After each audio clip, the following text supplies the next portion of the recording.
Good morning mga kapinta. Sa mga oras nga pala na yan ay nanansag ako ng mga awang dito sa Artiflex. At sa natin mga kapinta, sa paglalagay natin ng nansag, ay kailangan natin ng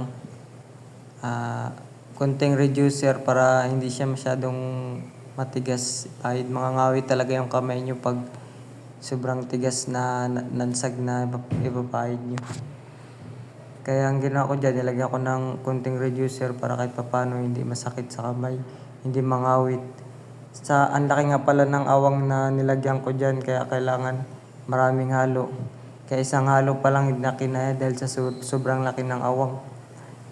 Magastos sa nansag. Kaya ang gumawa niya malaking awang, kaya kailangan natin na lagyan talaga ito.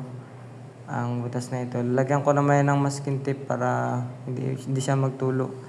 Kasi pag hindi talaga natin nilagyan ng masking tape yan, yung direct agad natin sa gasa tape. Ang mangyayari dyan, tutulo pa rin dahil tatagos pa rin sa gasa tape yung nansag na yan. Kaya ang gawin muna natin, lagyan muna natin ng masking tape para mapigilan ang pagtulo niya. Tapos pag tuyo na siya, pwede mo tanggalin yung masking tape bago lagyan mo na ng gasa tape. Paglagay mo ng gasa tape, lagyan mo ng konting dublehan mo siya ng konting nansag ulit. At yun na mga kapinta, nilagyan ko na nga ito ng masking tape para hindi siya tumulo.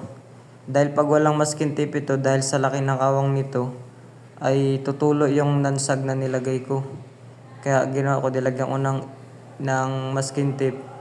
Tapos patuyuin ko muna yan, tapos pagka tuyo niya, bago ko lagyan ng gasa tape. At tungkol naman sa kantuan nito, depende rin sa awang niya. Meron din kasing kantuan na malaki yung awang, kaya yung ibang hindi na malaki yung awang, pwede naman na masilya na agad kahit hindi nalagyan ng masking tape dahil na hindi naman tutulo yung nansag na ilalagay natin. Hanggang dito na lang nga pala ang video. Kung may natutunan ka sa video ito, pwedeng pa-like and share na rin para sa mga hindi pa nakakaalam nito. Para lang naman ito sa mga baguhan mga kapinta. Salamat sa panonood.